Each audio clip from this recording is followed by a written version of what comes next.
জায়গাটা অলওয়েজ তার প্রতি থাকবে। কারণ এটা তো আমাদের ধর্ম বলতে গেলে তো এটা একদমই অন্য লেভেলের একটা সম্মানের জায়গা। থার্ড যেটা হচ্ছে 100% আমার বাচ্চার বাবা, সেই ক্ষেত্রে সেই সম্মানটা আরো আরো অনেক বেশি। অপু বিশ্বাস এবং মেগাস্টার শাকিব খান তাদের সম্পর্কটা বেশ পুরাতন। তারা ভালোবেসে দুজনে বিয়ে করেছিলেন এবং তাদের একটা পুত্র সন্তানও রয়েছে। তবে এখানে কথা হচ্ছে, বেশ কিছুদিন ধরে নেট দুনিয়া তোলপাড় করে দিচ্ছিল অপু বিশ্বাস নাকি শাকিব খানকে ডিভোর্স দেবেন। তবে সেই গুঞ্জনটা সত্য না মিথ্যা, চলুন আমরা অপু বিশ্বাসের মুখ থেকে বিষয়টা শুনে আসি। বিরিয়ানি রান্না করে তাকে খাওয়াতাম। ধরেন ডিরেক্টর আমাকে ফোন করে আপনারা বলতো, টক শোতে প্রচুর অভিনয় করেছেন, আমাদের প্রচুর বোকা তো বানিয়েছেন। তো ওইটা সময়ের সাথে যেমন জয়কে দিয়ে ওই বোকাটা একদম ক্লিয়ার হয়ে গেছে। তো ওইটার কারণটা ছিল যে সাকিব বা আমার কেরিয়ারে বা দর্শকরা যেন হতাশ না হয়। এরপর আমার ধর্ম বিষয় নিয়ে যা কথা হয়েছে, আমার ছেলে যেন প্রভাবটা না পড়ে, যাতে আমার সংসারটা ঠিক থাকে। বাট আমি জন্ম থেকে আজকে পর্যন্ত আমি হিন্দু। আমার কাগজ, আমার পাসপোর্ট, আমার ভোটার আইডি কার্ড, আমার একটা হয়তো ফ্ল্যাট আছে সেটা, এবং আমার যে একটা গাড়ি আছে, ইচ অ্যান্ড এভরিথিং, বা আচ্ছা, ব্যাংকে সেটা আপনি ক্লিয়ার করলেন। সেটা টোটালি লেখা আছে অপু বিশ্বাস, বাবা তার মানে এখানে লেট উপেন্দ্রনাথ বিশ্বাস, মা শেফালি বিশ্বাস, এবং রিলিজন হিন্দু।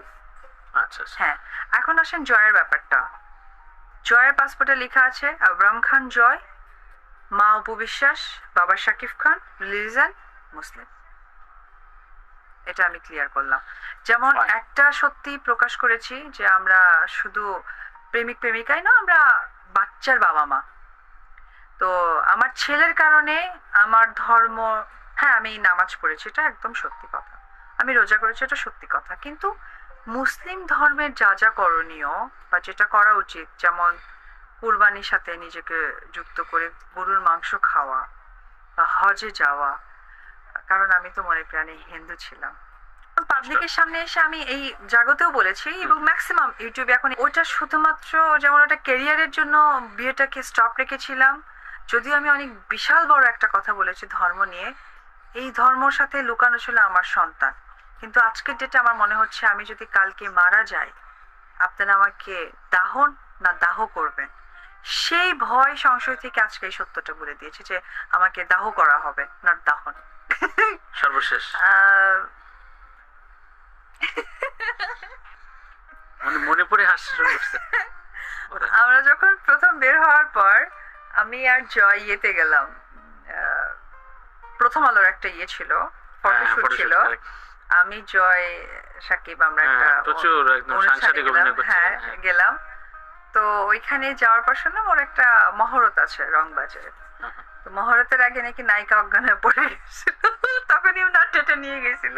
আমার প্রচন্ড হাসি পেয়েছিল। যাহারে স্বপ্ন দেখেছে ইয়াং একটা ছেলে, এক বাপের এক ছেলে, বাংলাদেশের top of the one superstar, single একটা মানুষ, পরে করে দেখে সিঙ্গেল তো সিঙ্গেল না, গার্লফ্রেন্ড না বিবাহিত বউ, ওটা 6 মাসের বাচ্চা। রোশন তার বুদ্ধি দিয়ে তার বিবেচনা থেকে বলেছে, ভালোবাসার জায়গা থেকে বলেছে। হ্যাঁ, তাকে থ্যাঙ্কস দেওয়ার বা পরিচালনা করার আমার তো কোনো শক্তি নেই। ব্যাংকক অ্যান্ড বালি খুব ভালো লাগে, ব্যাংকক বালি, কারণ আমার কাছে সমুদ্র মানেই একদম পরিচ্ছন্ন মনে হয়, মনে হয় যে হোয়াইট মনে হয়। আর বালি আমরা ফ্যামিলি নিয়ে একবার ঘুরে এসেছি। আমি আমি কখনোই তাকে মেন্টালে দিব না, এটা মানে এটা মেন্টাল প্রেশার হবে, ওর কিছুই না। তাদের উদ্দেশ্যে একটি কথাই বলবো, যারা আমাকে ভালো বলছেন তাতে আমি খুশি হয়ে গেলাম, তাদেরকে বন্ধু ভাবলাম। যারা আমার খারাপ বলছে তাদেরকে আমি শত্রু ভেবে নিলাম, তা না। পৃথিবীতে ভালো এবং মন্দর কম্বিনেশনটা এরকম দিন আর রাতের মতো। সো আমি তাদেরকে সাধুবাদ জানাই, করুক, হয়তোবা ভুলের মাধ্যমে আমি আমার সঠিকটা খুঁজে পাবো। তো প্রত্যেকটা মানুষকে আমি বলি যে যার জায়গা থেকে আপনারা আপনাদের মতন করে আমাকে কমেন্টস করুন, আমার তাতে কোনো বাধা নেই। তবে হ্যাঁ, কমেন্টস করতে গিয়ে যাতে ওই কথাটা আপনার মা বোন বা বউ বা নিজের মেয়েদের কাছে গিয়ে লাগুক যে সাকিব ভালো অভিনেতা নয়, তো তাকে এসে যদি কেউ ফলো করে বা তার মতো লাইফস্টাইল তৈরি করে, তাহলে তার সম্ভব না। একজন সাকিব খান সেই মুনমুন, ময়ূরী আপু, পলি আপুর হিরো ছিল, যেখানে ধরেন তাকে বলা হতো দ্বিতীয় হিরো। তারপরে আমার সাথে সে ম্যাক্সিমাম হিরো করেছেন, সিঙ্গেল হিরো। যেমন আমার স্বপ্ন তুমি একটা সিনেমা, খুব সুপার ডুপার হিট সিনেমা, যে সিনেমাতে ফেরদৌস ভাই ছিল মেইন নায়ক, শাকিব খান ছিল সেকেন্ড লিডিং হিরো। আচ্ছা, আজকে সে শাকিব খান, আর এখন যে আর্টিস্টগুলো আসছে তারা এসেই শাকিব খান। এটার আসলে গ্যাপটা অনেক বেশি। আমি সবার প্রতি আমার উইশেস থাকবে ডেফিনেটলি, কারণ তারা কাজ করলে ইন্ডাস্ট্রি বাঁচবে, আর ইন্ডাস্ট্রি বাঁচলেই আমাদের বাংলাদেশে একটা প্রতিষ্ঠান সুন্দরভাবে বেঁচে থাকবে। তো আমি একটা কথাই মনে করি যে সময়ের সাথে সাথে মানুষের জীবনে অনেক কিছু সংযোগ হয়, সেই সংযোগটাই মানুষকে অনেক কিছু শিখিয়ে দেয়, তার জন্য ওয়েট করতে হয়, এসেই নয়। হ্যাঁ, সে আমার কাছে শুধুমাত্র একটা হিরো ছিল, নট স্বামী। আমি বললাম না, স্বামী তো কোনো দিক থেকেই ছিল না। 8 সংসার বছর করতাম, সংসার করে ফেললেন। সংসার করছি, বাট স্বামী ছিল না। তখন আমার কোনো দায়িত্ব সে দেখেনি, আমাকে রাতের অন্ধকারে দৌড়ে পালাতে হয়েছে। স্বামী মানে কি, আমি তার সাথে হাত ধরে ঘুরবো, আমি তার সাথে এক টেবিলে খাবো, বেড়াতে আমি যাবেন। তার সাথে বেড়াতে যাব, আমার একটা ফ্রিডম থাকবে। তো স্বামী কি করে হয়? আচ্ছা, আসামির মতো আমাকে ঢুকতে হয়েছে। উচিয়ে পলাতক আসামিরা থাকে, ভোর 6টা বাজলে গাড়ি নিয়ে দৌড়ে পালাতাম, শুটিং এ যাব, রাত্রি 2টা অবধি অনেক সময় আছে বাড়ির সামনে ওয়েট করছি কখন ঢুকবো। তো স্বামী কি করে হয়, মানে এটা আমি কখন ডমিনেট করলে সাকিব এত হিরোইনের সাথে কাজ করতে পারতো না। কোথায় আমি ডমিনেট করেছি? সে তার মতো কাজ করেছে, আর আমি যেহেতু তার ঘরের বউ, আমি তাকে ডেফিনেটলি বুঝবো, কারণ ওর ভালো হলে আমার ভালো লাগতো।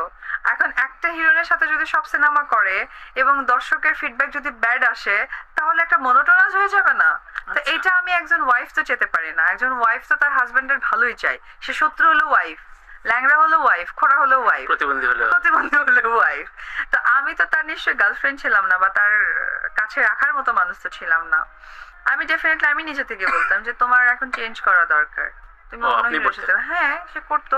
ইনফ্যাক্ট অনেক সিনেমার প্ল্যানিং আমি দিতাম। ইনফ্যাক্ট আমি বলি, মেন্টাল ছবির সমস্ত ড্রেস আপ আমার দেয়া, আমি নিজে কিনে ওকে প্যাকিং করে পাঠিয়ে দিছি। তাই? হ্যাঁ, তো একজন ওয়াইফ ডেফিনেটলি তার মানে বিয়ের গহনাও কিন্তু হাজবেন্ডের জন্য বন্ধক দিয়ে দেয় বা বিক্রি করে দেয়, তার ভালো হোক। তা আমার শুধুমাত্র একটা সিনেমাই তো করবে বা 5টা সিনেমাই তো করবে, তো এর থেকে আর বেশি কি? যে বুবলি এটা আমার কোনো কোয়ালিটিতেই আসে না। বুবলির লাইফে 8টা মুভি হয়েছে, 8টার মধ্যে ধরেন বসগিরি কাট সিনেমা ছিল, তারপরে হচ্ছে অহংকার কাট সিনেমা ছিল, লাস্ট যে সিনেমাটা করলো মনের মতো মানুষ পাইলাম, ওটা হিরোইনটাকে। তো একটা আর্টিস্টের ঝুলিতে যদি 7টা সিনেমার মধ্যে 3টাই একজনের থাকে, 4টা তো 3টা সূত্র ধরে চলে আসে। তো ও আমার কোয়ালিটি তৈরি করতে অনেক দিন সময় লাগবে। আমি ঘরে রান্না করেছি, বাইরেও ক্যামেরা অ্যাকশন দিয়েছি, আবার বাচ্চাও নিয়েছি, প্রকাশও করেছে। মানে সে বিশাল ব্যাপার করতে হবে। সো আমি তাকে আমার অবশ্যই। পজিশনই মনে করি না। ওই সময় বলেছিলাম, এই সময় আর কোনো ইয়ে নেই, বাট আমি আপনার সাথে একমত বলেছিলাম। তবে খালি এটুকু বলি, সবাই ওর জন্য দোয়া আশীর্বাদ করুক, ওর জন্য ভালো হয়। কমিটমেন্টটা রেখে দিন। এখন কোনটাই কিছু বলতে পারছি না, ভবিষ্যতের জন্য ওয়েট করতে হবে। অনেক প্রশ্ন, অনেক উত্তর যেমন লুকানো ছিল সময়ের সাথে সাথে বেরিয়ে এসছে। প্রথমে সবাই বলতো শাকিব খান এবং অপু বিশ্বাস একজন প্রেমিক প্রেমিকা, তাদের মধ্যে কি 50% বলছিল বিবাহিত, 50% বলছিল না প্রেম। সময়ের সাথে সাথে বেরিয়ে আসলো শুধু প্রেমই নয়, একটি বাচ্চাও আছে। তারপর আমি হচ্ছে যখন বাচ্চা নিয়ে বেরোলাম, বিবাহিত, আমিও বলেছি ধর্ম নিয়ে কথা, যে আমি নামাজ পড়ি, আমি রোজা করি, এটা কিন্তু আপনি বলেছেন। আমি হ্যাঁ কুরবানি দিই, এটা আমার কথা। হ্যাঁ।